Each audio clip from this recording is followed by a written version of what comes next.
Olivia Grant pressed her palm against the cold glass and watched the alien structures drift past. Metal and crystal twisted together in ways that made no sense to human eyes. She had studied these designs for years, but seeing them in person felt different, wrong somehow, like looking at a building that forgot which way gravity should pull. "They really don't want us here," Raymond Park said behind her. He held a data pad filled with alien languages, his fingers tracing symbols that looked more like art than words. "I've been reading their cultural files. Every single species on the Council evolved on worlds with half our gravity. Most of them never had predators larger than a rabbit. And we come from a planet that actively tries to murder its inhabitants," Olivia replied. She turned away from the viewport. Makes sense they'd be nervous. The Meridian hummed around them as it approached the docking ring. Outside, ships from a dozen worlds waited in perfect formation. Not military vessels. The Council had no military. These were pleasure craft, science vessels, cargo haulers. Species that had known peace for so long they forgot what war looked like. Lieutenant Daniel Foster walked onto the observation deck, his boots echoing in the quiet space. "Ma'am, we're 10 minutes from docking. The Council is ready for us. How do I look?" Olivia asked. "Like someone who survived Earth," Daniel said with a slight smile. That should scare them enough. The docking procedures took longer than expected. Alien systems didn't communicate well with human technology. Too much redundancy in human designs, the Council technicians complained. Too many backup systems for backup systems. They didn't understand that on Earth, if something could fail, it would fail, usually at the worst possible time. Council Station Gamma spread out before them as they walked through the arrival terminal. Beings of every shape moved through corridors that shifted colors based on mood and purpose.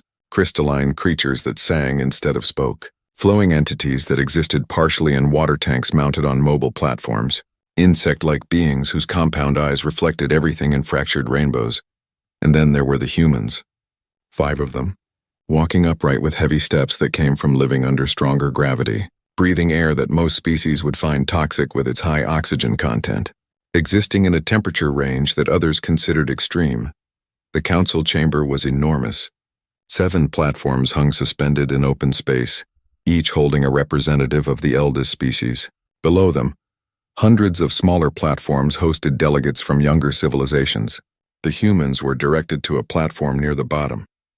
New arrivals always started at the bottom.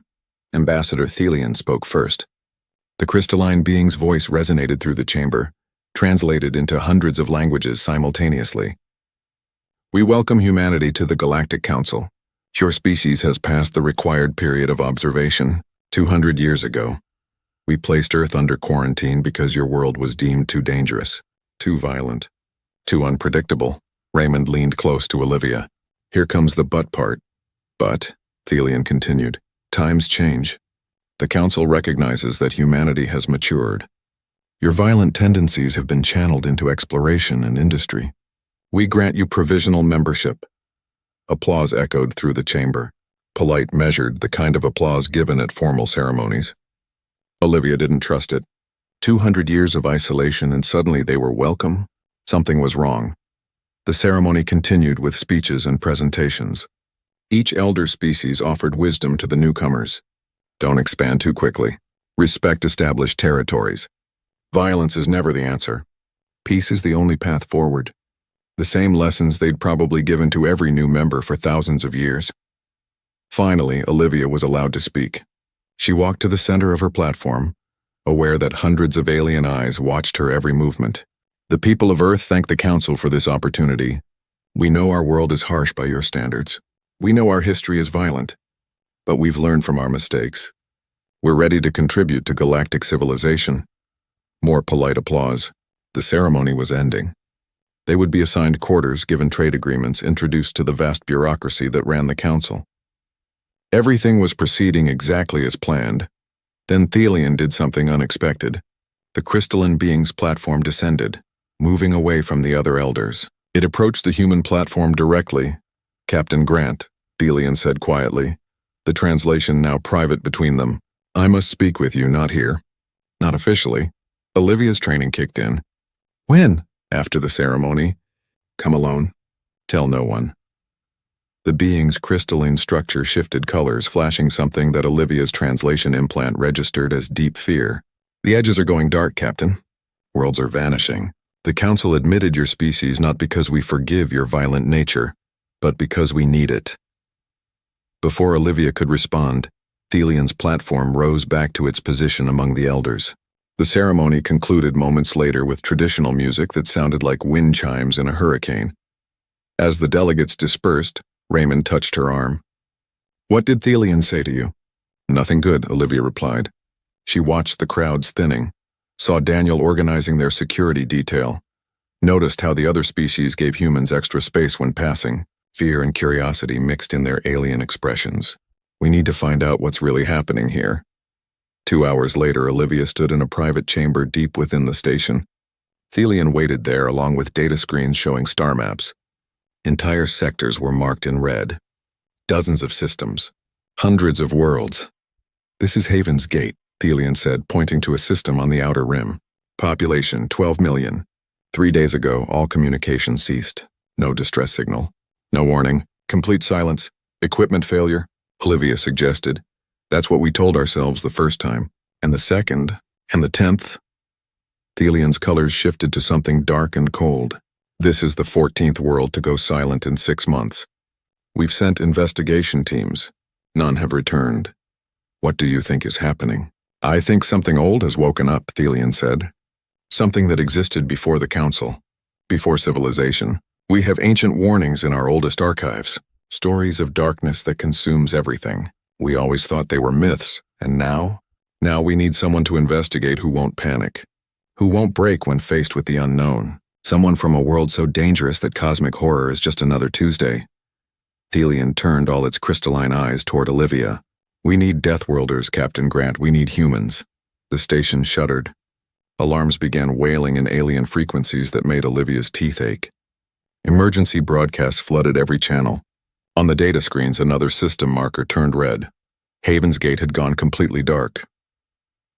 "Your ship departs in 3 hours," Thelian said.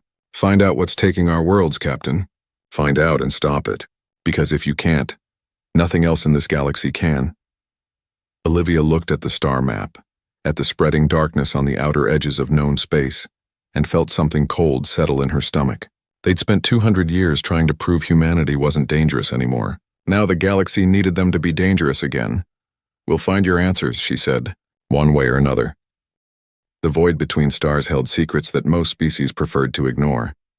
Slipspace made traveling between systems possible, but it came with a price. The human mind experienced it as falling through empty darkness, while every instinct screamed that something watched from just beyond perception. Most aliens sedated themselves for jumps. Humans just gritted their teeth and endured. Daniel Foster hated slipspace with a passion that bordered on religious. He stood in the armory of the Meridian, checking weapons that probably wouldn't help against whatever waited at Haven's Gate. But checking weapons gave him something to do. Something normal. Something that didn't involve thinking about the nothing outside the hull. "You're doing it again," Amy Torres said. The young engineer leaned against the doorway, her tablet tucked under one arm. "That thing where you organize the same equipment 3 times because you're nervous." "I'm not nervous. I'm prepared. There's a difference." "Sure there is." Amy walked to the weapons rack and picked up one of the new resonance generators. The device looked like someone crossed a rifle with a musical instrument. Council scientists had rushed them into production based on ancient designs that barely worked. "Think these will actually do anything?" "Raymond seems to think so. Something about disrupting energy patterns that shouldn't exist." Daniel took the generator and checked its charge. "I just hope we don't find out the hard way." The ship shuddered as it dropped from slipspace. One moment they existed nowhere, the next they were somewhere. Daniel's stomach took a few seconds to catch up with the rest of him. He grabbed the wall until the feeling passed. "All hands, this is the captain." Olivia's voice came through the intercom. "We've arrived at Haven's Gate. What we're seeing doesn't make sense." "Everyone to their stations," Daniel ran. His boots pounded against metal floors as he made his way to the bridge. Other crew members were moving too, all of them feeling the wrongness that came with Olivia's tone. She didn't scare easily. If something bothered her, it bothered everyone. The bridge view screen showed Haven's Gate Station. It floated exactly where it should be. Lights glowed in windows. Docking ports stood ready for ships. Everything looked normal except for one detail that made Daniel's blood run cold. Nothing moved. No ships coming or going. No maintenance drones outside the hull. No communication signals. The station just hung there like a ghost ship made of metal and silence. Sensor sweep? Olivia asked. Power is active, Lieutenant Sarah Kim reported from the science station. Life support is running. But I'm not detecting any life signs. Not even bacteria. It's like someone sterilized the entire facility. Raymond stared at his console, fingers dancing across controls. I'm picking up residual energy signatures. They don't match any known technology. The pattern reminds me of something I read in those ancient council archives. Quantum disruption on a massive scale. In simple terms, Doctor, something reached into that station and took everything that was alive. Everything that could think. Then it left without disturbing a single chair or coffee cup. Olivia was quiet for a moment. Daniel, get your team ready. We're going over there. The away team consisted of 6 humans and 1 alien observer. Salis was a chithi, one of the insect species that served as council enforcers. Unlike most council species, the chithi actually had a concept of warfare. Tribal conflicts on their homeworld had given them an understanding of violence that others lacked. It still didn't compare to human experience, but at least Salis wouldn't panic at the first sign of trouble. They crossed to the station in a shuttle. The docking procedure was smooth. Automated systems still functioning perfectly. The airlock cycled without issue. Then they stepped inside and everything felt wrong. Lights hummed overhead. Air circulated with a gentle whisper. Displays showed normal readings, but the silence pressed down like physical weight. 12 million people had lived here. Now there was nothing but absence. Spread out, Daniel ordered. 2-person teams. Stay in constant communication. Mark anything unusual. Unusual turned out to be everywhere. Personal tablets lay on tables, meals half-eaten beside them. Clothing sat folded, waiting for owners who would never return. In one corridor, they found a child's toy hovering in zero gravity where someone had dropped it. The toy still played a cheerful song. Amy picked it up, silencing the music. This is wrong. All of this is wrong. They moved deeper into the station, cataloging the impossible. No bodies, no blood. No signs of struggle. Just things left behind by people who ceased to exist between one moment and the next. In the central hub, Raymond set up scanning equipment. Salis watched with compound eyes that reflected everything in fractured images. The chithi's mandibles clicked nervously, a sound that meant fear in their species. The energy readings are stronger here, Raymond said. This is where it happened. Where they all disappeared. Where what happened? Daniel asked. Before Raymond could answer, the lights dimmed. Not a power failure, but something drawing energy away. The temperature dropped 10 degrees in seconds. Frost formed on metal surfaces, and then they heard it, whispers, not words, not language. Just sound that existed at the edge of hearing, sound that bypassed ears and spoke directly to the primitive parts of the brain that remembered when humans were prey. Everyone back to the shuttle, Olivia ordered. Now, they ran. Training and discipline kept them together, but barely. The whispers followed, growing louder. Shadows moved in corners where no shadows should exist. Salis made a clicking sound that was probably prayer. Daniel glanced back and saw it. Something vast moved through the station behind them. Not physical, not solid, more like the absence of light given form and purpose. It flowed through walls like they didn't exist, reaching toward them with appendages that hurt to look at. Go, go, go, he shouted. They made it to the airlock. Amy's hand shook as she cycled the door. The entity came closer and Daniel could feel its attention on them. Hungry, ancient, patient. The door sealed shut just as something brushed against his thoughts. Cold. So cold. And beneath the cold, a message that wasn't words but understanding. We are coming. We are always coming. You cannot hide from the silence. The shuttle launched with emergency thrust. Behind them, Haven's gate station began to darken. Lights failed in waves spreading from the central hub. Within minutes, the entire structure went dark. On the Meridian, Raymond analyzed the data they'd collected. His hands trembled as he worked. It's called the Silence, he said. The ancient records mention it. An entity that exists outside normal space. It feeds on consciousness itself. Every 50,000 years, it wakes up and consumes civilizations. How do we fight it? Olivia asked. I don't think we can. The previous species tried. They all failed. Alarms screamed across the bridge. On sensors, something massive appeared behind Haven's gate. It didn't match any known classification. Bigger than a planet, darker than empty space. and it was moving toward them. "Jump to slip space," Olivia commanded. "Now!" The meridian tore a hole in reality and fell through. For one terrible moment, Daniel felt the entity following them, reaching into slip space itself, impossible as that should be.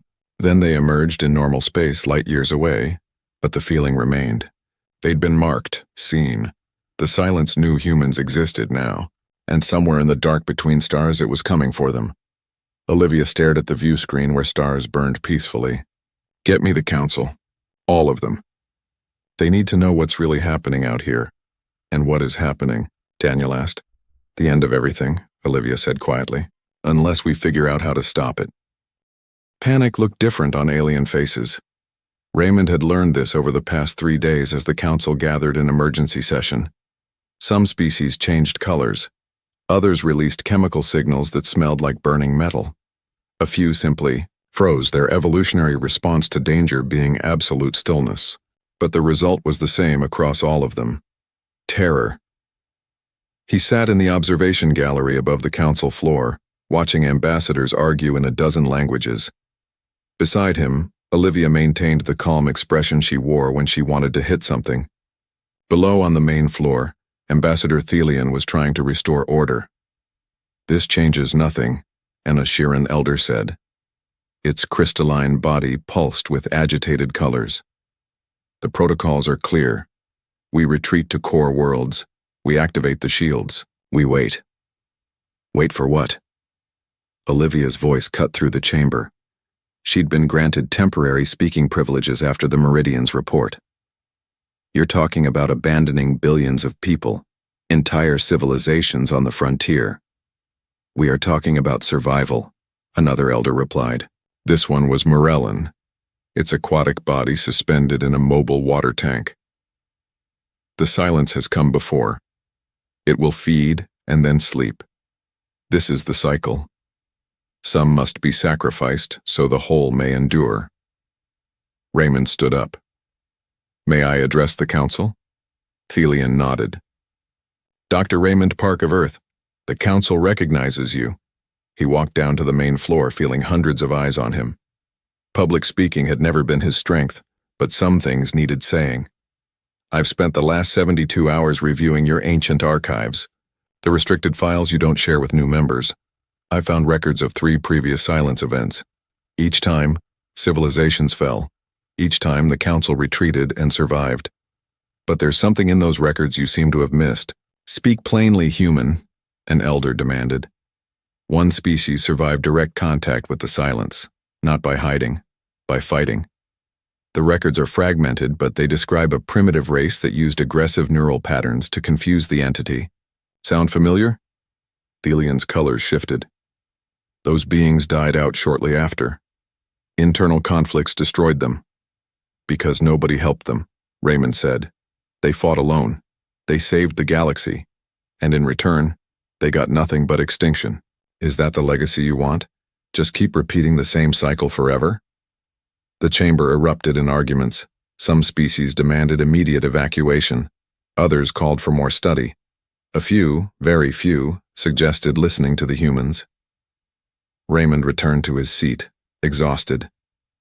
"That went well," Olivia said dryly. "They're scared. Can't blame them. Most of these species evolved on worlds where the biggest threat was bad weather. They've never had to fight for survival. Then they need to learn fast." That night, in a secured conference room, the human delegation met with the few council members willing to consider alternatives. Thelian was there, along with Salas and a handful of others. Maps covered every surface, showing the silence's projected path. Lucy Way joined them via video link from Earth. The newly promoted captain commanded the defense ship Valiant, one of humanity's few military vessels. "We've been analyzing the data from Haven's Gate. The entity operates partially outside normal space-time. That's why conventional weapons won't work." "But the resonance generators showed promise," Raymond added. "Brief exposure caused measurable disruption. If we could build larger versions, install them on ships and stations, we might be able to create zones the silence can't fully enter." "Might," Thelian said. "That word carries much uncertainty." "So does sitting in a bunker hoping the monster doesn't find you," Olivia replied. At least our way involves trying. Over the next few days, plans took shape. Earth's industrial capacity, built to survive on a hostile world, could manufacture resonance generators faster than any council facility. The design required rare materials, but the Chithi knew where to find them. Other species contributed what they could. Not all council members agreed, but enough did to make a difference. Daniel worked with engineers from 6 different species, teaching them human military doctrine. It was strange watching beings who'd never held weapons learning about tactics and strategy. Some took to it naturally. Others struggled with concepts like acceptable losses and strategic retreats. "Your people are comfortable with death," Salis observed one day. They stood in a training facility watching human soldiers run combat drills. "It does not frighten you the way it frightens us." "It frightens us plenty," Daniel said, "but we live with it. Earth taught us that nothing lasts forever. You either accept that and keep moving, or you curl up and wait for the end." "Is that why you fight? Because you have accepted death?" "No. We fight because we haven't accepted it for anyone else. There's a difference." Salis clicked mandibles thoughtfully. "I begin to understand why the council feared your species, and why they now need you." 6 weeks after the first emergency session, humanity unveiled its response. The Meridian had been joined by a fleet of converted civilian ships, mining vessels, and industrial platforms. Nothing elegant, nothing pretty, just functional designs built by people who understood that tools needed to work, not impress. The resonance generators mounted on each ship glowed with strange light. Raymond had refined the design based on continuous testing. They still drained power at terrifying rates and caused headaches in anyone standing too close. But they worked. They created fields of chaotic energy that the silence seemed to avoid. Lighthouse stations went up next. Massive platforms that did nothing but broadcast human thought patterns. Aggressive, chaotic, unpredictable. The theory was simple. The silence fed on consciousness, drawn to concentrations of sapient thought like a predator to prey. Human minds, shaped by millions of years surviving on a death world, created patterns the entity had never encountered. Maybe it would find them confusing, maybe even repellent. Maybe was a thin hope to build a defense on, but it was better than nothing. Olivia stood on the bridge of the Meridian looking at the fleet gathered around them. Hundreds of ships, thousands of volunteers from species who decided hiding wasn't good enough. Not a proper military, but it would have to do. "All ships report ready," Sarah Kim announced. "Then let's go make history," Olivia said. "One way or another." They set course for the frontier world of Greenfield. Intelligence suggested the silence would reach it within days. 12 billion Morellan lived there, peaceful farmers who'd never known conflict. The council had written them off, too far out, too hard to evacuate, acceptable losses. Humanity didn't accept that math. As the fleet entered slipspace, Raymond ran final calculations on his resonance technology. The numbers were clear. They could hurt the silence. They could slow it down. They could maybe even buy time for evacuations. But stopping it completely? That would require something they didn't have yet. A miracle. Or a sacrifice so large it didn't have a name. He looked around the bridge at the crew working their stations. Good people, brave people, all of them volunteering to face something that had destroyed civilizations for millions of years. All of them knowing they probably wouldn't survive. "What are our actual chances?" Daniel asked quietly. Raymond considered lying, considered offering false hope. Then he remembered these were humans, Earth's children. They deserved truth. Honestly, maybe 10%. And that's optimistic. Daniel smiled. "I've survived worse odds." "When?" "Every day on Earth. Every time the planet tried to kill us and we lived anyway. We're death-worlders, Raymond. Long odds are kind of our specialty." The fleet dropped from slipspace into a system already under attack. Greenfield hung like a blue-green jewel against the stars, and surrounding it, spreading through space like ink in water, came the silence. "All ships." Olivia's voice carried across every frequency. This is humanity's answer to the dark. We hold the line here. Not one step back, not one world surrendered. Today, we show the galaxy what Death Worlders can do, the resonance generators. Powered up, and for the first time in 50,000 years the Silence encountered resistance it hadn't expected. The battle for Greenfield had begun. Space warfare had rules. Ships maneuvered based on physics and thrust. Weapons needed line of sight and travel time. Tactics relied on position and timing. The Silence ignored every rule humanity had ever learned. It simply existed where it wanted, moving through dimensions that shouldn't connect to normal space. Daniel watched it come on his fighter's display. Not a ship, not even matter in any conventional sense, more like a hole in reality shaped by purpose and hunger. His squadron held position between the entity and Greenfield's orbital facilities. 12 fighters against something that had consumed worlds. The math didn't work, but nobody had taught the Silence about human stubbornness. Resonance generators to full power, he ordered. Let's see if we can make this thing notice us. The generators hummed to life. Energy patterns that hurt to look at directly spread from each fighter. Human thought made manifest through technology. Aggressive, chaotic, everything the Silence wasn't used to encountering. For a moment, nothing happened. Then the entity shifted course. Slightly, barely. But it shifted. It worked. Amy's voice came through the communication channel. She flew wing position, her fighter dancing through space with the confidence of someone who'd grown up in zero gravity. Readings show the Silence is having trouble maintaining coherence near our fields. Then let's give it more trouble, Daniel said. All fighters attack pattern Alpha. Hit it with everything we've got. They dove toward the entity. Resonance generators blazed at maximum output. Traditional weapons fired too, even though Raymond had calculated they'd be useless. Sometimes you fired anyway because sitting still felt worse than doing nothing. The Silence reached for them. Tendrils of unlight spread through space, moving faster than anything physical should move. One touched a fighter on Daniel's left. The pilot's scream cut off instantly. The ship remained flying on automated systems, but the person inside was simply gone, erased from existence without destroying a single bolt of their craft. Break formation, Daniel ordered. Don't let it touch you.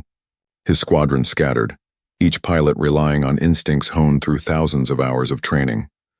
They wove between the tendrils, drawing the Silence's attention away from the evacuation ships below. On Greenfield's surface, massive transports lifted off, packed with refugees.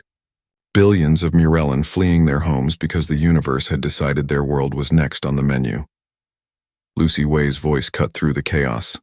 All fighters, this is Valiant. We're positioning for main battery fire. Clear the engagement zone. Daniel pulled his squadron back. The Valiant was humanity's pride. A warship built after the Council said they didn't need weapons. Turned out Earth built one anyway, just in case. Now that paranoia was paying off. The ship's main cannon, a weapon designed to crack asteroids, fired directly into the Silence. The resonance pulse hit like a hammer made of pure thought. Space itself seemed to ripple. The Silence recoiled, actually recoiled. A wound opened in its structure, bleeding energy that shouldn't exist into normal space. It's working, someone shouted. Then the Silence adapted. The wound sealed. Its structure reformed into something harder to hurt. And it moved toward the Valiant with new purpose.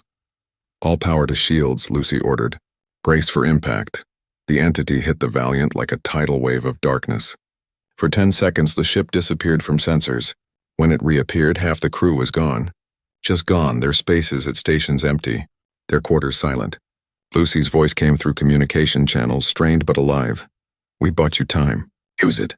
Get those people off the planet. Daniel looked at his fuel gauge. Almost empty. His generator showed red warnings about power overload. Around him, his squadron was in similar shape. They'd hurt the Silence, proven it could be hurt, but at what cost? New contacts, Amy announced. Multiple ships dropping from slip space. Sheathy vessels, Asheran science ships, even some Morellan defense platforms. They're joining the fight. Hope flickered in Daniel's chest. Other species had seen humanity stand against the impossible. Now they were standing too. Not many, not enough, but more than zero. The battle raged for hours. Ships darted in and out, hitting the Silence with resonance weapons before retreating. The entity consumed some. Others escaped. Slowly, painfully, they learned its patterns. Where it moved faster, where it seemed weaker. How long before it adapted to each new tactic? Raymond coordinated from the meridian, his voice calm despite the chaos. Target the junction points, where its structure connects to normal space. That's where it's vulnerable. Salas led a wing of Chithi fighters in a suicidal charge, their resonance generators burning so bright they created a temporary hole in the entity. Evacuation ships poured through the gap. The Chithi didn't make it back. Their sacrifice bought 5 million lives. On Greenfield's surface, the last transports lifted off. Amy flew escort, her fighter held together with emergency patches and determination. Below, cities went dark as the silence's influence spread across the planet. Oceans froze. The atmosphere began to still. A world dying in minutes. Last transport is clear, Amy reported. We did it. We got them all out. Not all, Daniel thought. Thousands had stayed behind. Too old to travel. Too sick to move. Making the choice to die on their homeworld rather than flee. He'd seen their faces on communication screens. Peaceful, resigned, grateful that others would survive.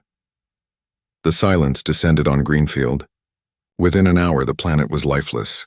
But 12 billion Morellan lived in the transport ships fleeing to safety. 12 billion lives that the Council had written off as acceptable losses. The fleet regrouped at a distance. Counting losses, tending wounds. 40% of the human ships were gone. Every vessel showed damage. Personnel reports came in and each one hurt. Friends, colleagues, people who'd volunteered knowing the odds. Daniel's squadron landed in the Meridian's hangar. He climbed out of his fighter and found he couldn't stop shaking. Adrenaline crash. Combat fatigue. All the things his training said would happen. Amy leaned against her craft, tears running down her face. Around them, other pilots dealt with survival in their own ways. Some laughed hysterically. Others sat in silence. A few threw up. Olivia found Daniel in the pilot's ready room. He was trying to write reports, but the words wouldn't come. How do you document fighting something that shouldn't exist? How do you explain watching friends disappear while their ships flew on empty? You saved 12 billion lives today, Olivia said quietly. We lost 8,000 doing it. I know. I signed their deployment orders. I'll sign the letters to their families. I'll carry that weight until I die. She sat beside him. But Daniel, we proved something today. We proved the silence can be hurt. We proved other species will fight if someone shows them how. We proved that hiding isn't the only option. At what cost? That's the question, isn't it? Olivia stared at her hands. Every war has a price. Earth taught us that. The question is whether we're willing to pay it. News of the battle spread through Council space within hours. Some species called humanity reckless. Others called them heroes. A few quietly began asking how they could help. Not enough. Never enough. But the movement was growing. In the secure conference room, Raymond showed new projections. The silence wasn't stopping. Wasn't slowing. It had adapted to their tactics and was moving toward the next target. And the next? Each battle would be harder. Each stand would cost more. How long before it reaches the core worlds? Thelian asked. Raymond's answer made everyone go quiet. 16 months. Maybe less if it keeps accelerating. And Earth? 8 months. It's coming for us. All roads lead through human space now. Olivia looked at the star map, at the red line showing the silence's projected path. It went directly through humanity's home system. Through the world that had forged them, through the planet that had taught them to survive impossible odds. Then we stop running, she said. We make our stand at Earth. We gather every ship, every weapon, every resource we have. The silence wants to consume humanity. Let's make sure we give it indigestion. Daniel managed a tired smile. You want to use Earth as bait? I want to use Earth as a fortress. The silence feeds on consciousness. On thought. On the patterns of living minds. Well, Earth has 8 billion minds that spent their entire existence learning to survive things trying to kill them. 8 billion aggressive, stubborn, absolutely unreasonable humans. If that doesn't give the silence problems, nothing will. It's insane, Raymond said. It's human, Olivia corrected, which amounts to the same thing. The fleet turned toward home. Behind them, Greenfield's frozen corpse orbited its sun. A monument to the cost of survival. Ahead, Earth waited. Humanity's cradle, their forge, their last and greatest weapon against the dark. The stars were going silent, but Earth was about to get very, very loud. Earth looked different when you knew something was coming to kill it. Olivia had seen her homeworld from space dozens of times, but never like this. Never surrounded by weapons platforms and defensive grids. Never with an armada of alien ships holding position between the planet and the outer system. Never with the knowledge that in days or hours everything might end. Luna Base had become the command center for humanity's last stand. The ancient moon colony now hosted representatives from 40 different species. Most of the council had retreated to their shielded sanctuaries. These were the ones who decided running wasn't enough. The ones who chose to fight. Status report, Olivia said, walking into the command center. Her reflection in the reinforced glass showed someone who hadn't slept properly in weeks. None of them had. Sarah Kim gestured to the tactical display. All defensive positions are active. We have resonance generators placed throughout the solar system, creating overlapping fields. The lighthouse stations are broadcasting human thought patterns at maximum range. If the silence is out there, it knows we're here. Good. Let it come. Olivia turned to Raymond, who looked even worse than she did. Dark circles under his eyes, hands shaking slightly from too much coffee and not enough rest. What about your weapon? Raymond pulled up schematics on his display. The anchor device is ready. Theory is sound. We force the silence to fully materialize in our dimension by creating a quantum lock. Once it's solid, we can hurt it with conventional weapons. What's the catch? Someone has to serve as the anchor point. Someone with a strong enough consciousness to pin the entity in place. The neural feedback will be... He paused, searching for gentle words. It will be fatal quickly. How quickly? Minutes. Maybe less. Silence filled the command center. Everyone knew what this meant. Someone had to die. Not in battle. Not even quickly. They had to sacrifice themselves piece by piece while an alien entity tore through their mind. Daniel spoke up from his position near the tactical board. I'll do it. No, Olivia said immediately. With respect, Captain, you need someone with combat experience. Someone who can handle pain and keep functioning. That's what humans from Earth do. We endure. I said no, Lieutenant. That's an order. Before Daniel could argue, alarms screamed through the base. Every display flashed red warnings. On the tactical screen, the outer system lit up with contact markers. Not ships, not anything physical, just presence. Massive, cold, and coming fast. The silence just entered the solar system, Sarah announced, her voice steady despite the fear in her eyes. Multiple manifestation points detected. It's bigger than projections suggested. Much bigger. Olivia watched the markers spread. The entity wasn't approaching from one direction. It was everywhere at once, flowing between dimensions like water finding cracks in a dam. Neptune's monitoring station went silent. Then Uranus. The outer planets disappeared from communication one by one. All ships, battle stations, Lucy Way's voice came through fleet channels. This is it, people. Everything we've trained for. Everyone we've lost. It all comes down to the next few hours. Make them count. The Valiant led the defense fleet outward to meet the silence at Jupiter's orbit. Hundreds of ships from multiple species, all carrying resonance weapons that barely worked. All crewed by people who knew the odds and came anyway. Daniel's squadron launched from the Meridian. His fighter felt lighter than usual. They'd stripped everything non-essential to make room for extra generator capacity. Speed and firepower over protection. Classic human thinking. If you're going to die anyway, make it hurt. The silence manifested around Jupiter like fog made of hunger and night. It flowed through the gas giant's atmosphere, consuming anything that thought. Probes, automated stations. Even the simple consciousness of the planet's microscopic life. All of it gone in moments. Target the junction points, Daniel ordered. Make it work for every inch. His squadron dove into the darkness. Resonance generators blazed, creating pockets of light in the void. The silence reached for them with tendrils that existed in too many dimensions. Fighters disappeared. Some exploded. Others just stopped. Their pilots erased while their ships drifted empty. Amy flew beside Daniel, her voice tight with concentration. It's adapting faster than at Greenfield. The patterns that worked before aren't working now. Then we improvise. That's what humans do. They hit the silence with everything. Resonance weapons, missiles, even old-fashioned bullets that shouldn't affect something non-physical. Some attacks worked. Others failed. The entity consumed and learned, growing stronger with each passing moment. Lucy Way pushed the Valiant into close range, her main cannon firing continuously. Raymond, if you're going to use that weapon, now would be good. On Luna Base, Raymond initiated the anchor device. Power flowed from Earth's generators, from solar collectors, from fusion plants on Mars. Enough energy to light a small sun, all focused into a single quantum beam aimed at the heart of the silence. The entity noticed. It turned its attention toward Earth, sensing the trap. And it came fast. "We need someone to anchor it," Raymond said into the communication channel. "I'm uploading the neural interface protocol now. Whoever volunteers has maybe 5 minutes before brain death." "I'll do it," Olivia said. "No, I will," Daniel replied. "I volunteer," Amy added. Dozens of voices spoke up. Human, alien, all willing to die. Raymond felt something break in his chest.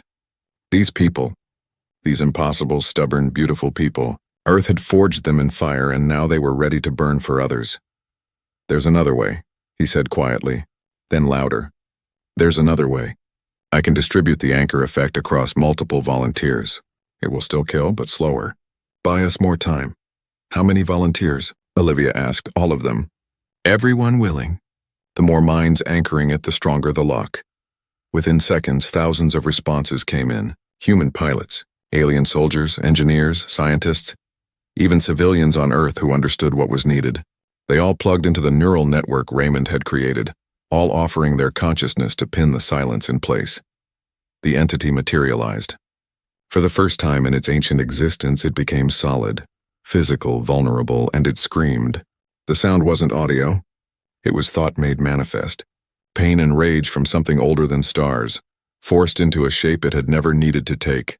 "Fire everything," Lucy ordered. The fleet opened up. Every weapon, every ship.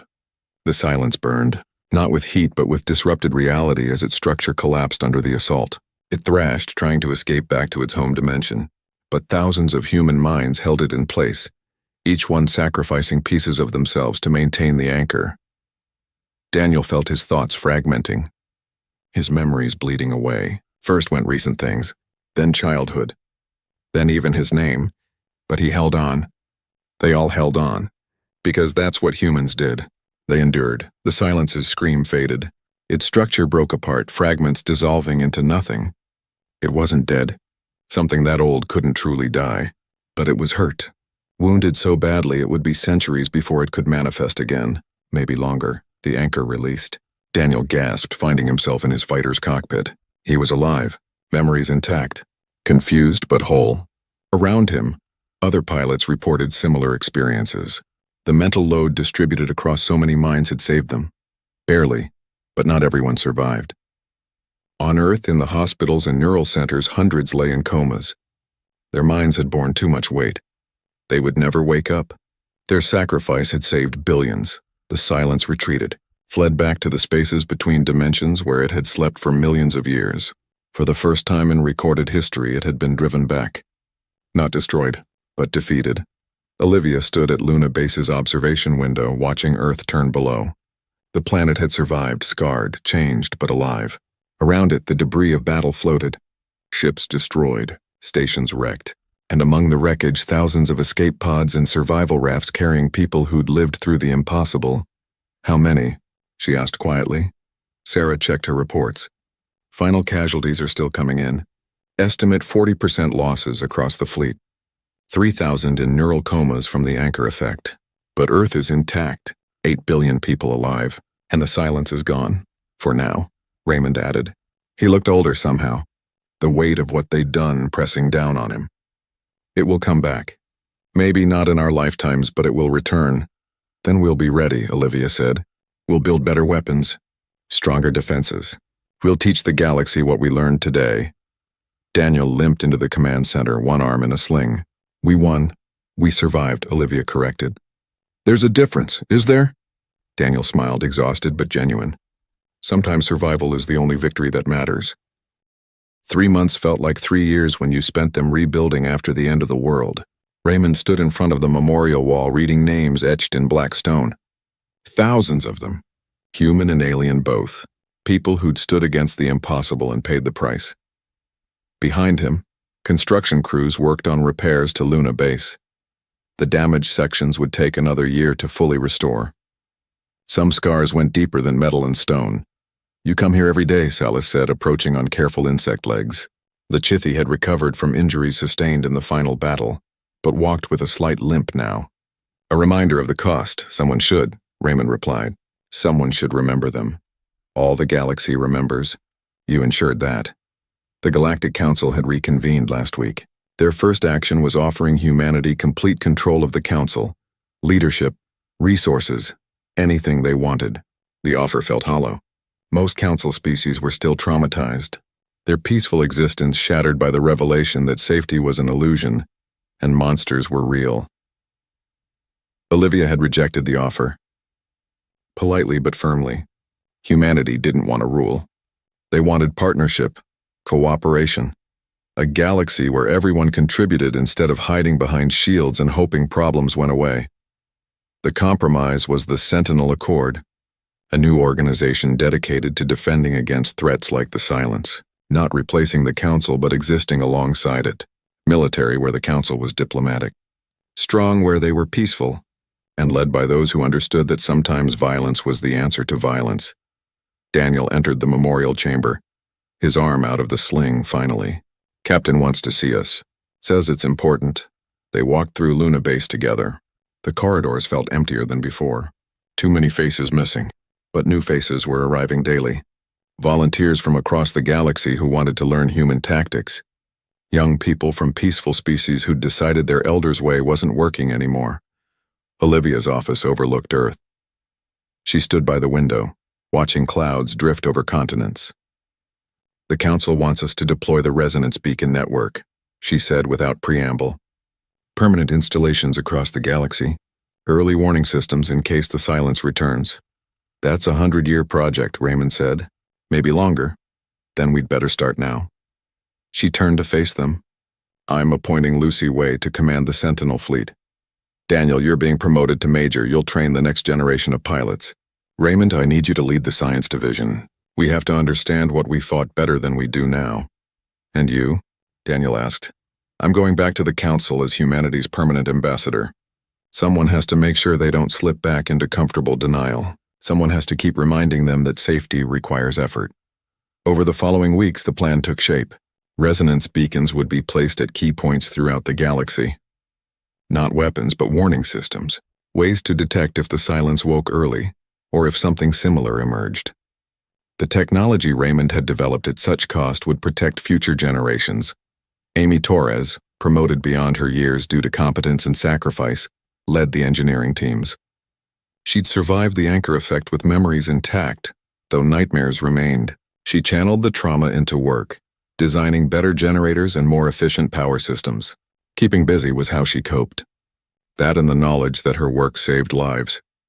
The first beacon went online in the Outer Rim, where Haven's Gate had been, where this all started, a light shining in the darkness, humanity's promise that they were watching, that they wouldn't forget. Other species began to change. The Chithi expanded their warrior traditions, no longer seeing combat as shameful but as necessary. The Morellan developed new agricultural techniques for harsh worlds, learning to thrive in difficulty. Even the peaceful Ashiran began studying human philosophy, trying to understand how a species could be both violent and compassionate. Earth became a pilgrimage site. Young aliens came to see the death world, to stand under gravity that made their bodies ache, to breathe air that burned their lungs, to understand what shaped the species that saved them. Most couldn't handle more than a few days. That was fine. Understanding didn't require experiencing everything, just recognizing that different worlds created different strengths. 6 months after the battle, Raymond received a message from Thelian. The crystalline being wanted to meet privately. They chose the memorial chamber surrounded by names of the dead. "I owe your species an apology," Thelian said. "For 200 years we kept you isolated. We told ourselves it was for everyone's safety. Really, we were just afraid. Afraid of what you represented. The reminder that the universe isn't safe. That peace must be defended." "You did what you thought was right," Raymond replied. "We did what was comfortable. There's a difference." Thelian's colors shifted to something somber. "The Council has voted to formally recognize the Sentinel Accord. Full funding, full authority. You have what you need to protect the galaxy. At what cost to your people?" That's the question humanity forced us to ask. What price are we willing to pay for survival? For too long, our answer was, let someone else pay it. You showed us that's not acceptable. They stood together in silence, reading names. Human and alien, soldiers and civilians, people who'd given everything so others could live. The silence will return, Thelian said. Perhaps not for 1,000 years. Perhaps not for 10,000. But it will come back. Then we'll be ready, Raymond said. And next time we won't be alone. Daniel trained pilots from species that had never known war, teaching them evasive maneuvers and tactical thinking. It was strange watching beings with no concept of violence learning to fight. But they learned. Slowly, imperfectly. But they learned. His best student was a young Ashiran named Callus. Crystalline structure made them fragile, but they had reflexes humans couldn't match. Why do you fight when you know death is possible? Callus asked one day. Because death is certain if we don't fight, Daniel replied. Earth taught us that. Nothing lasts forever. Species that forget how to defend themselves don't survive, but species that learn to stand together, they have a chance. A year after the battle, the Sentinel fleet numbered 500 ships. Not all human. Not even majority human, but all trained in human tactics, all carrying resonance weapons, all ready to face the dark if it returned. Lucy Way commanded from the Valiant, now repaired and upgraded. She'd aged in the job, responsibility etching lines on her face, but she never complained. Someone had to watch the edge of known space. Someone had to be ready. Better her than no one. Olivia returned to Earth for the anniversary commemoration. Memorial services across the planet. Speeches by leaders. Moments of silence for those who fell. She stood before the crowd at the main monument, looking at faces from 100 worlds. A year ago, the galaxy faced extinction, she said. The silence came for us all. It consumed worlds. It destroyed civilizations. It should have won. But it didn't. Not because we were stronger. Not because we had better weapons. We survived because people chose to stand together. Because when faced with impossible odds, some refused to give up. She gestured to the memorial behind her. These names represent the price. Human and alien, soldier and civilian. Every person here gave something. Some gave their lives. Others gave pieces of themselves they'll never get back. They paid the cost so we could stand here today. The galaxy calls us Deathworlders. They say Earth made us hard, violent, aggressive. They're not wrong. But what they're starting to understand is that those traits aren't flaws. They're survival tools forged in fire. Earth tried to kill us every day, and every day we survived. We learned to adapt, to endure, to fight when fighting was the only option. The silence is gone, but it's not dead. One day it will return. When it does, we'll be ready. Not just humans, all of us. Because the lesson of the last year isn't that Earth is special. It's that anyone can learn to stand against the dark. Anyone can choose courage over comfort. Anyone can pay the price for a future worth having. The crowd was silent. Then slowly applause began. Not polite ceremony. Real appreciation. Real understanding. The galaxy had changed. Not completely, not easily, but genuinely. That night, the core group gathered in a quiet bar overlooking Earth. Olivia, Raymond, Daniel, Amy, Lucy. The ones who'd started this, who'd seen it through, who bore the scars. Think we made a difference? Daniel asked. Raymond smiled, tired but genuine. We're alive. The galaxy is alive. The silence is gone. I'd say that counts. For now, Lucy added. There'll be other threats. Other fights? Then we'll face them, Olivia said. Together. That's what we learned, isn't it? Alone, we're vulnerable. Together, we're something the universe has to respect. They raised their glasses. No toast, no grand words. Just a moment of understanding between people who'd survived the impossible. Above Earth, the resonance beacons glowed. A network of light spreading through the galaxy. Humanity's gift. Their promise. Their eternal watch against the dark. The stars had gone silent when the silence came. Now they sang again with a sound the universe hadn't heard before. The sound of species working together, learning from each other, standing united against threats no one could face alone. Sarah Kim, now leading the Beacon Project, stood on Luna Base and watched the network extend. Each new beacon was a promise. Each light was hope. The work would continue for generations. She was fine with that. Some jobs were worth a lifetime. Salas returned to the Chithi homeworld carrying human combat manuals and teaching methods. Their people were adapting, finding strength they didn't know they had. Other species would do the same, slowly, with setbacks. But the change had begun. On Earth, children played in parks rebuilt from battle damage. They grew up knowing the galaxy was dangerous but also knowing it could be defended. They would be the next generation of guardians, ready to pay the price their world prepared them to pay. The memorial wall grew as more names were confirmed. Each one a story, each one a sacrifice. Raymond visited daily, reading names and remembering faces. Someone had to remember. Someone had to ensure future generations understood the cost of their peace. Daniel trained new pilots, teaching them that survival required constant vigilance. That peace without strength was temporary. That sometimes the best defense was refusing to back down. Amy refined her resonance technology, making it more efficient and less damaging. Trying to ensure future defenders wouldn't pay the same price her generation had.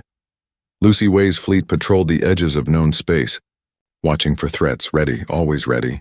And Olivia stood before the council, reminding them daily that safety required effort, that forgetting the silence's lesson would dishonor every sacrifice made to stop it. The galaxy had learned what it meant when Deathworlders paid their dues. It meant standing firm when others fled, fighting when logic said to surrender, surviving because giving up was never an option. Earth had forged humanity in fire and pain and endless struggle. Now they used those same tools to forge something new, a galaxy that remembered the cost of peace, a civilization that wouldn't forget what darkness looked like. The stars would never go silent again. Humanity had made sure of that. Not through force or conquest, but through the simple, stubborn refusal to let the light die. That was the Deathworlder way. That was humanity's gift to the cosmos, the knowledge that some things were worth fighting for. Some costs were worth paying. Some stands had to be made regardless of the odds. The silence was gone. But the watch continued. It would continue for generations, for millennia, for however long it took, because Earth's children had learned the most important lesson their world could teach. Survival wasn't given. It was earned, every single day, and humanity was very, very good at surviving. The stars looked peaceful through the window of the Pioneer's Edge. Commander Jake Morrison stood on the bridge, watching the distant lights twinkle in the darkness of space. His ship was small compared to the big military vessels, but it was home to him and his crew. "Jake, we're getting some strange readings from Sector 7, Dr. Lisa Park called from her science station. Her fingers moved quickly over the controls. "It's not like anything in our database." Jake walked over to look at her screen. Numbers and graphs filled the display, but they didn't make much sense to him. That was Lisa's job. She was the smartest person he knew when it came to alien life forms. "Could be a new species," she said, excitement clear in her voice. "The energy patterns are completely different from what we've seen before." Tom Hayes, their navigator, looked up from his station. "Should we go take a look?" "We're here to explore, right?" Jake thought for a moment. They were far from Earth, deeper, in space than most humans had ever gone. Their mission was to study new forms of life, but they had to be careful. Space was full of dangers. "Set course for the readings," Jake decided. "But keep our shields up and weapons ready." The Pioneer's Edge turned toward the unknown signals. It took 3 hours to reach the location. What they found there made everyone on the bridge go quiet. A massive ship hung in space before them. It was unlike anything humans had ever built. The hull was dark and smooth with strange curves that hurt to look at. Green lights pulsed along its surface like a heartbeat. "It's huge," Tom whispered. "At least 10 times bigger than us." Lisa's instruments were going crazy. "I'm reading life signs, but they're not like anything in our files. The biological patterns are completely alien." Jake felt a chill run down his spine. First contact with an alien species was supposed to be carefully planned. Teams of diplomats and scientists were supposed to handle it, not 3 people in a small research ship. "Try to communicate," he ordered. "Send them our standard greeting signals." Lisa worked at her station, sending out mathematical sequences and peaceful messages in every frequency they knew. For several minutes, nothing happened. Then the alien ship responded. The response wasn't words or numbers. It was a pulse of energy that hit their ship like a hammer blow. Every system on the Pioneer's Edge went dead at once. The lights went out. The engines stopped. Even the air recycling system shut down. Emergency power kicked in, bathing the bridge in red light. Jake could hear Tom cursing as he tried to restart the engines. "They disabled us completely," Lisa said, her voice shaking. "Whatever they used, it shut down every electronic system we have." Through the window, Jake watched the alien ship move closer. It was so big that it blocked out the stars. Strange panels opened along its hull, and smaller craft began to emerge. "They're boarding us," Tom said, looking at his scanner. "Multiple contacts moving through the ship."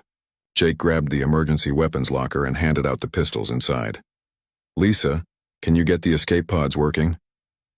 "I'm trying, but the power systems are completely fried. It'll take time." The sound of metal being cut came from somewhere. In the ship, the aliens were coming through the hull itself. "How long?" Jake asked. 10 minutes, maybe 15. They didn't have 15 minutes. The cutting sounds were getting closer. Jake could hear footsteps in the corridors now, but they didn't sound like human feet. They made clicking sounds, like giant insects walking on metal. "Jake," Lisa said quietly, "whatever happens, you need to know something. I've been monitoring their communications. They're not trying to talk to us. They're studying us like we're animals in a lab." Before Jake could ask what she meant, the bridge door exploded inward. The aliens came through the opening like a flood of nightmares. They were tall, taller than any human, with bodies covered in hard, shell-like armor. Their faces had too many eyes, all black and shining. Instead of hands, they had claws that looked sharp enough to cut through steel. When they moved, they made that clicking sound Jake had heard in the corridors. One of them, bigger than the rest, stepped forward. It tilted its head and made a series of rapid clicks. The others responded with similar sounds. Jake raised his weapon. But before he could fire, one of the aliens pointed a strange device at him. A beam of blue light hit him, and suddenly he couldn't move. His muscles locked up completely. He could see and hear everything, but his body wouldn't obey him.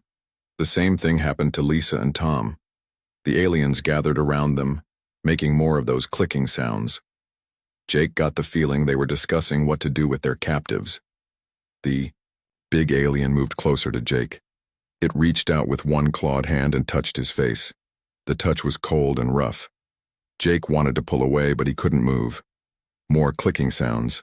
Then the alien did something that made Jake's blood freeze. It pulled out a small device and held it near Jake's head. The device made a soft humming sound, and suddenly Jake could understand what the aliens were saying. "This one is in better condition," the big alien said. Its voice was like metal scraping against stone. "The others show signs of damage from the neural disruptor." "Should we take all three?" another alien asked. "No. The research facility has limited space. We only need one specimen for the initial studies. This one will do." Jake realized with growing horror that they weren't treating him like a person. To them, he was just a thing to be studied. The big alien looked at Lisa and Tom. "Dispose of the others. Make sure their escape systems are functional first. We want them to return to their homeworld with news of what happened here." "Why?" one of the smaller aliens asked. "Fear makes specimens more interesting. When we harvest their species, they will be properly motivated." Jake tried to scream, tried to warn his friends, but the paralysis held him tight. He could only watch as the aliens dragged him away from the bridge. The last thing he saw was Lisa working frantically at her station, trying to get the escape pods online. As they carried him through the corridors of his own ship, Jake understood that his life as he knew it was over. These creatures didn't see him as a person with thoughts and feelings. To them, he was just another animal to experiment on. The clicking sounds of their language filled his ears as they brought him aboard their ship.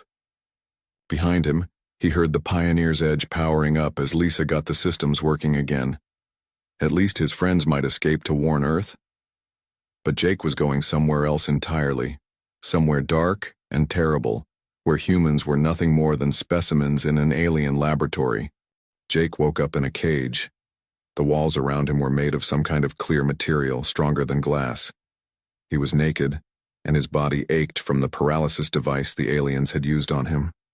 Above him, harsh white lights made everything look cold and sterile. He wasn't alone. Through the transparent walls, he could see other cages. Most were empty, but some held creatures he had never seen before. Strange beings with too many limbs, or covered in scales, or floating in tanks of liquid. All of them looked as scared as he felt. The big alien from his ship appeared outside his cage. Up close, Jake could see more details that made his skin crawl. The creature's shell-like armor had patterns carved into it, and its multiple black eyes never seemed to blink all at the same time. "Subject is awake," the alien said in that metal-scraping voice. "Begin initial examinations." Two smaller aliens wheeled a cart of instruments toward Jake's cage. The tools looked medical, but wrong somehow. They were designed for bodies that weren't human. A section of the cage wall slid away. Jake backed against the far wall, but there was nowhere to go. The aliens reached in with long metal rods that had clamps on the ends. They grabbed his arms and legs, holding him still. "Please," Jake said, finding his voice. "I'm a person. I can think and feel just like you." The big alien tilted its head. "Interesting. The specimen shows signs of higher intelligence. Make note of vocal patterns and emotional responses." They didn't care that he was a person. To them, he was just an animal that could talk. The examination began. They poked him with instruments, took samples of his blood, and scanned every part of his body with strange devices. Jake gritted his teeth and tried not to give them the satisfaction of hearing him scream. But the real torture hadn't started yet. Meanwhile, far across the galaxy, Lisa Park was fighting for her life aboard an Earth medical station. The neural disruptor the aliens had used damaged her brain, leaving her in a coma for weeks. When she finally woke up, the first thing she did was ask about Jake. "We have to go back for him," she told Admiral Kate Ross, who had come to debrief her as soon as the doctors said she was strong enough. Admiral Ross was a tough woman who had spent 30 years in the Earth Defense Force. She had short gray hair and scars on her hands from her time as a fighter pilot. But even she looked shaken by Lisa's report. "Dr. Park, I understand your feelings, but we have no idea where that alien ship went. Space is big and they could be anywhere. They're going to hurt him," Lisa said, tears running down her face. "You didn't hear the way they talked about him. Like he wasn't even human." Tom Hayes sat in the chair next to her bed. He had recovered, faster than Lisa, but Jake's capture had hit him hard too. "Admiral, we have to try something. Jake saved our lives by letting them take him instead." Admiral Ross looked at the reports on her tablet. The alien technology was unlike anything Earth had ever encountered. Their ships were faster, their weapons more powerful, and their science far beyond human understanding. "I'm assembling a team to study everything you've told us," the Admiral said. "But Dr. Park, I need you to understand something. Even if we could find your friend, we don't have the technology to fight these aliens. Any rescue mission would be suicide." Lisa closed her eyes. Somewhere in the darkness of space, Jake was alone with creatures that saw him as nothing more than a lab rat. She had to find a way to help him. Jake learned what real pain felt like on his 7th day in the cage. The alien scientist, who Jake had started thinking of as the examiner, wanted to test human pain tolerance. They strapped him to a metal table and began their work. First came the needles. Long, thin instruments that they pushed into his arms and legs. Each one sent fire through his nerves. The aliens watched his face carefully, taking notes every time he gasped or cried out. "Fascinating," the examiner said. "The specimen's pain responses are far more complex than other species we have studied." They moved on to electricity. Small shocks at first, then bigger ones. Jake's muscles spasmed and his teeth clenched so hard he thought they might break. But the worst part wasn't the pain itself. It was the way the aliens treated his suffering like it was entertaining. "Note the variety of vocalizations," one of them said as Jake screamed. "This species produces sounds across a wide range of frequencies when experiencing distress."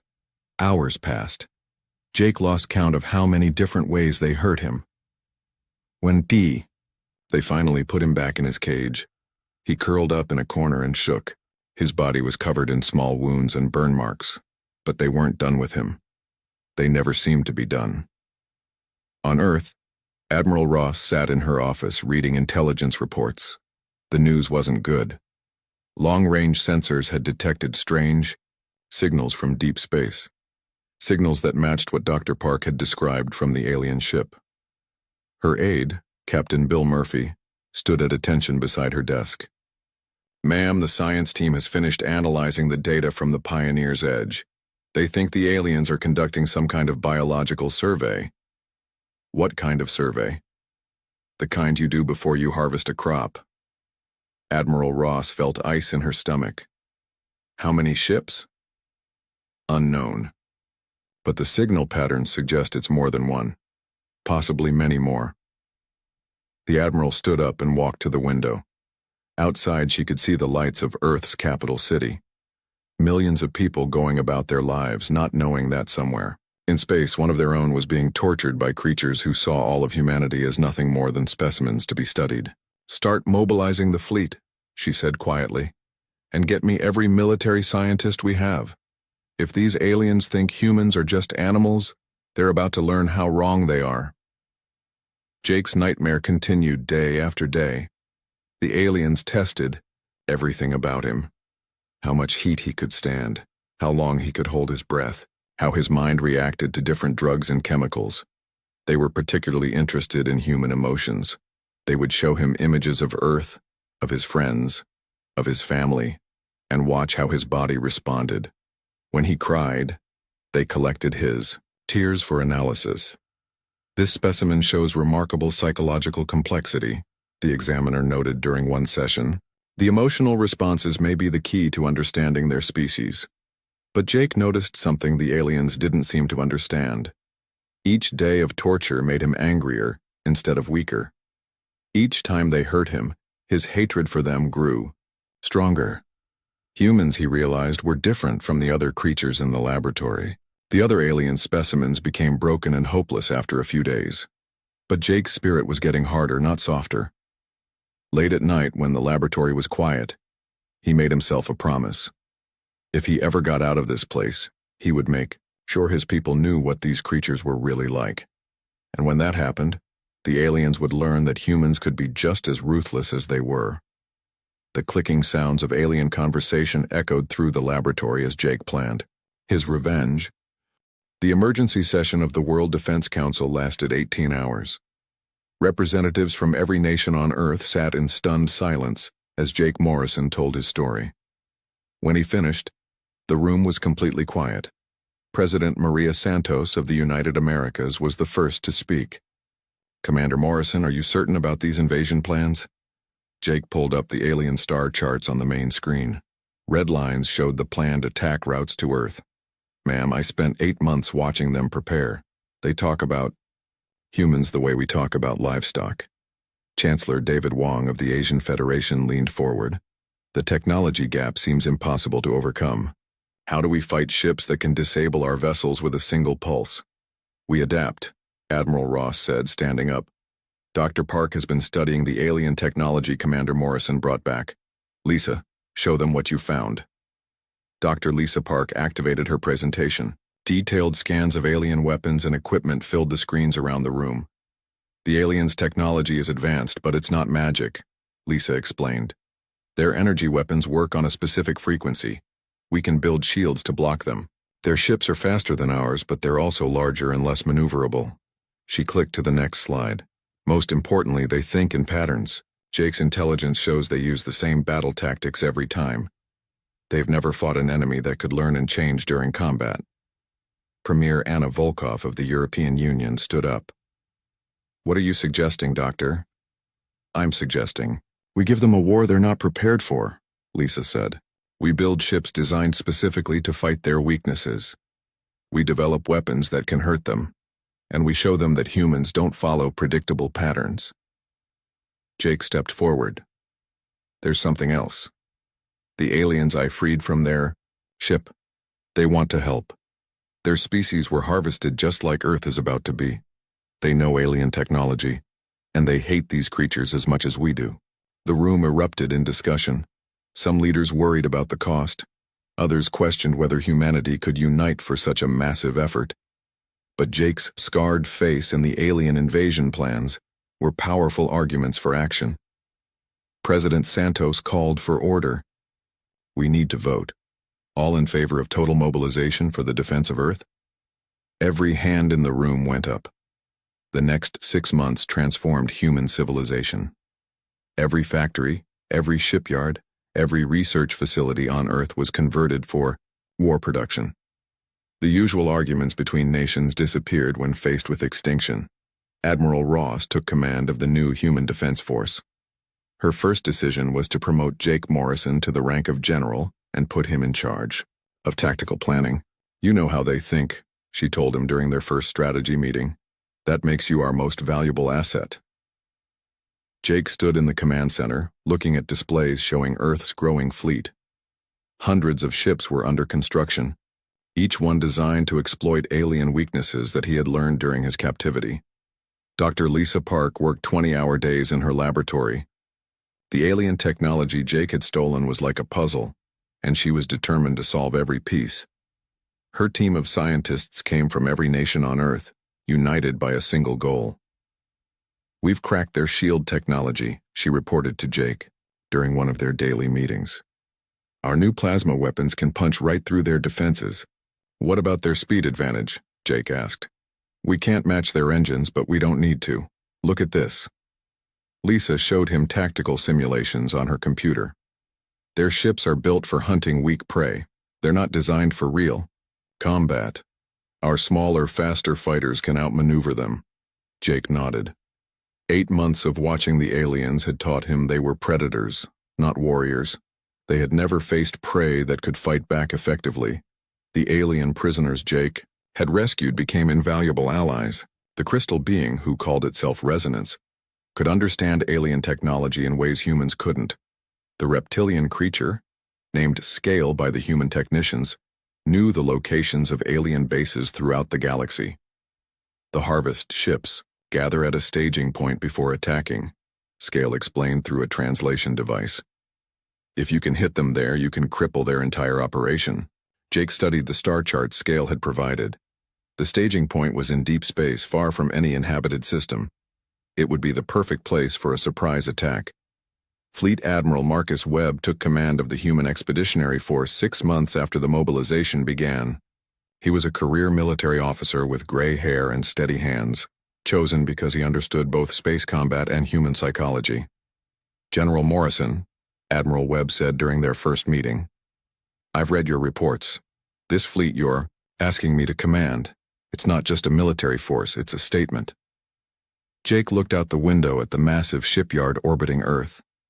Hundreds of vessels were docked there, from tiny fighters to massive battleships. But more impressive was what they represented, every human nation working together for survival. Admiral, those aliens made one critical mistake. They think humans are just clever animals. They're about to learn we're something much more dangerous. The fleet was unlike anything humanity had ever built. Fast attack ships designed to swarm, larger vessels, battleships armed with weapons that could crack open alien hulls, support vessels carrying everything needed for a long campaign in deep space. But the most important ship was the Retribution, Admiral Webb's flagship. Built around the hull of an old colony ship, it carried not just weapons but a message. Painted on its side in letters large enough to read from space were the words, "We remember." Jake requested to join the mission despite his traumatic experiences. The military psychologist said he wasn't ready for combat, but Admiral Ross overruled them. He's earned the right to be there, she said.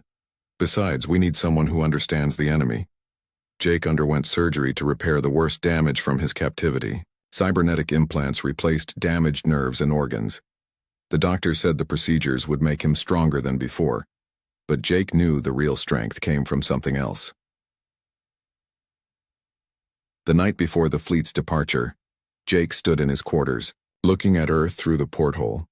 Somewhere out there, the aliens were preparing to harvest his entire species. They thought humans were weak creatures who would submit to capture and experimentation. They were about to discover how wrong they were. The departure ceremony was broadcast to every human settlement in the solar system. 7 billion people watched. as the human expeditionary force prepared to carry the war to the enemy. Admiral Webb's voice carried across space as he addressed both the fleet and humanity. "We go not as conquerors, but as protectors. These aliens see us as animals to be harvested. Today, we show them what humans really are." Jake stood on the bridge of the Retribution, watching Earth fall behind them. His reflection in the window showed a man changed by suffering, but strengthened by purpose. The scars on his face were reminders of what the aliens were capable of, but also symbols of human endurance.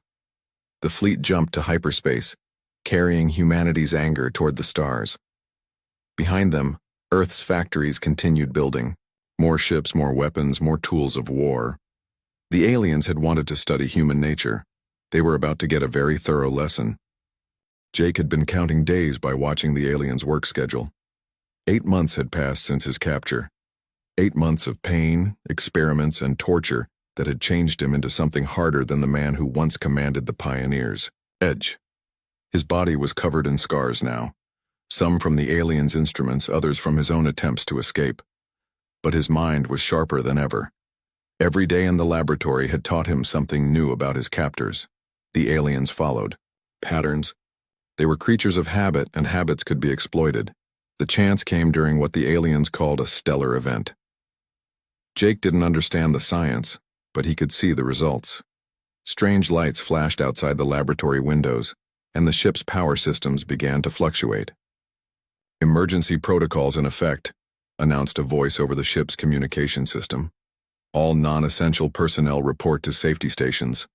The examiner looked annoyed as alarms began sounding throughout the laboratory. "Postpone today's experiments," it told the other aliens. "Secure all specimens and equipment." Most of the aliens left the laboratory, leaving only 2 guards to watch the prisoners. Jake had been waiting for a moment like this for months. He had been practicing. Every night when the aliens thought he was sleeping, Jake had been working on loosening a bolt in his cage wall. It was small progress, but 8 months of patient work had finally paid off. The bolt was almost free. When the next power surge hit the ship, Jake made his move. The lights flickered, and in that moment of darkness he pulled the bolt completely loose. A section of his cage wall came free, just enough for him to squeeze through. The first guard didn't even see him coming. Jake had learned to move silently, and 8 months of anger gave him strength he didn't know he possessed. He grabbed the alien's weapon and struck it down before it could raise an alarm.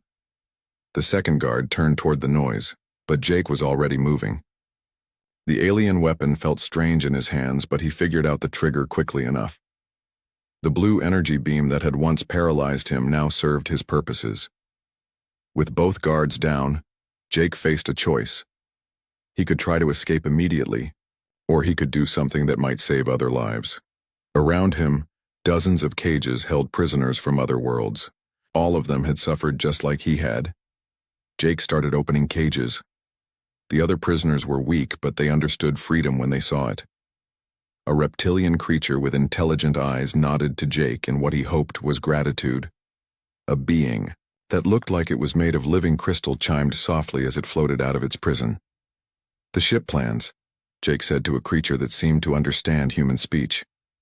"Where do they keep their star charts and data?" The creature pointed toward a heavily secured section of the laboratory. Jake had seen the aliens go there often, always carrying data tablets and speaking in excited clicks. Getting there wouldn't be easy, but Jake had learned patience. He moved through the ship like a ghost, using the chaos of the stellar event to mask his movements. The aliens were so busy dealing with their emergency that they didn't notice one escaped specimen moving through their corridors. The secured section was protected by locks that Jake couldn't break, but the freed prisoners could. The crystal being's touch made metal brittle, and the reptilian creature's claws could tear through weakened barriers like paper. Inside, Jake found something that made his blood turn cold. The room was full of star charts, but not just any charts. These showed Earth's location, Earth's defenses, and detailed plans for something the aliens called the Great Harvest. Thousands of human beings would be captured and brought to laboratories like this one. Earth would become a breeding ground for experimental subjects. But there was more. The aliens had files on dozens of other species they had already harvested. Entire civilizations reduced to scattered survivors while their people became specimens in alien laboratories. Jake gathered every piece of data he could carry. The other prisoners helped, understanding that this information was important even if they couldn't read it. The journey back to the escape pods was harder. The stellar event was ending, and more aliens were returning to their posts. Jake and his companions had to fight their way through several groups of guards. Jake discovered something during those fights. 8 months of torture had made him ruthless, in ways he never thought possible. When aliens tried to recapture him, he didn't hesitate to kill them. Every scar on his body was a reason to show no mercy. The escape pods were designed for aliens, not humans, but Jake managed to make one work. As he prepared to launch, he looked back at the laboratory ship one last time. "This isn't over," he whispered to himself. Not by a long shot. The escape pod was found 3 days later by a human patrol vessel near the outer colonies. When the rescue team opened it, they barely recognized the man inside as human. Jake had lost 40 pounds. His hair had gone completely gray, and his eyes held a hardness that made even veteran soldiers look away. But he was alive, and he was carrying information that would change everything. Admiral Ross flew out to meet him as soon as the news reached Earth. She found Jake in the medical bay refusing treatment until he could deliver his report. "Admiral," Jake said, his voice rough from months of screaming. "They're coming for all of us, every human being on Earth." He spread the stolen alien data across a table. Star charts, invasion plans, and detailed biological profiles of humanity. The scope of the threat was beyond anything Earth's leaders had imagined. "How many ships?" Admiral Ross asked. "Hundreds, maybe thousands. They have an entire fleet dedicated to harvesting intelligent species." Jake's hands shook as he pointed to different sections of the data. "Earth is next on their list." Dr. Lisa Park arrived at the medical station 6 hours later. When she saw Jake, she started crying. The man who had been her commander and friend was still there, but he was changed in ways that went deeper than physical scars. "Jake, I'm so sorry. We tried to find you, but—" "I know," Jake said quietly. "But Lisa, we don't have time for apologies. Look at this data, really look at it." Lisa studied the alien files with the trained eye of a scientist. What she saw made her face go pale. "They're not just planning to invade," she said slowly. "They're planning to farm us like cattle." Jake nodded. "They see us as nothing more than interesting animals, but they made one mistake, Lisa. They let me see how they think, how they plan, how they fight, and now I'm going to teach humanity everything I learned." Admiral Ross looked at the data, then at Jake's scarred face, then back at the data. The choice was clear. "I'm calling an emergency session of the World Defense Council," she said. "Dr. Park, I want you to start analyzing this technology immediately. And Jake—" She paused, looking at the hardness in his eyes. "I want you to tell them exactly what we're dealing with." Jake stood up from the medical bed, ignoring the protests of the doctors. 8 months of hell had taught him many things, but the most important lesson was this. Sometimes survival required becoming something darker than what threatened you. "Admiral," he said, "by the time I'm done with my report, every human being will understand what these creatures really are. And then we're going to show them what happens when you treat humans like animals." The war was about to begin. The alien staging ground was exactly where Scale had said it would be. Admiral Webb stood on the bridge of the Retribution, staring at the massive collection of ships floating in the darkness of deep space. "How many?" he asked his tactical officer. "Over 800 vessels, sir. Most of them are harvest ships, designed to carry prisoners, not fight battles." Jake Morrison studied the enemy formation through the bridge's main screen. After 8 months as their prisoner, he could identify different ship types by sight. The sleek vessels in the center were the research ships, filled with laboratories like the one where he had suffered. The larger box-like ships around them were transports for carrying captured specimens. "They're not expecting a fight," Jake said quietly. "Look at their formation. They're arranged for efficiency, not defense." Admiral Webb nodded. All ships, this is retribution. Begin attack pattern Morrison Alpha. Remember, we're not just fighting for Earth today. We're fighting for every species these creatures have enslaved. The human expeditionary force moved forward like a swarm of angry insects. The smaller ships went first, using their speed to get close before the aliens could react. Behind them came the battleships, their heavy weapons charging for the killing blow. The aliens detected the human fleet when it was still an hour away. Through intercepted communications, Jake could hear the confusion in their voices. Kinon, vessels approaching from Vector 779, an alien commander reported. Configuration does not match any known species. Impossible, came the reply. The harvest of Sol 3 is not scheduled for 6 more cycles. No species from that system possesses interstellar capability. Jake smiled grimly. The aliens' arrogance was about to become their downfall. The first exchange of fire lit up space like a miniature star. Human plasma weapons, designed specifically to penetrate alien shields, tore through the enemy formation. But the aliens weren't helpless. Their energy beams lashed out, destroying several human fighters in brilliant explosions. Their central command ship, Jake said, pointing to the largest vessel in the alien fleet. That's where the Examiner will be, the creature that tortured me. Admiral Webb looked at him. Can you identify it specifically? I'll know it when I see it, Jake said, his voice hard as steel. The battle raged for hours. Human ships darted between the larger alien vessels like wolves hunting buffalo. The aliens had superior technology, but they fought like scientists, not soldiers. Their tactics were predictable, just as Jake had promised, but humans fought like survivors. When their ships were damaged, they rammed them into alien vessels. When their weapons failed, they used their ships as bombs. Every human pilot knew that defeat meant the end of their species.